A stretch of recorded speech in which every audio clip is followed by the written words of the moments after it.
Pushing both levers forward makes the excavator move forward. Pushing both levers backward makes it move backward. Pushing the left lever alone turns it right. Pushing the right lever alone turns it left. When the right-hand lever is moved to the left, it rotates left. When moved to the right, it rotates right. Pushing forward extends the arm. Pulling back retracts it.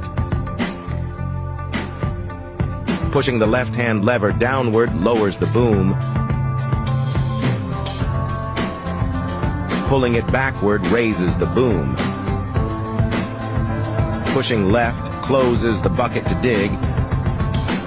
Pushing right opens it to dump.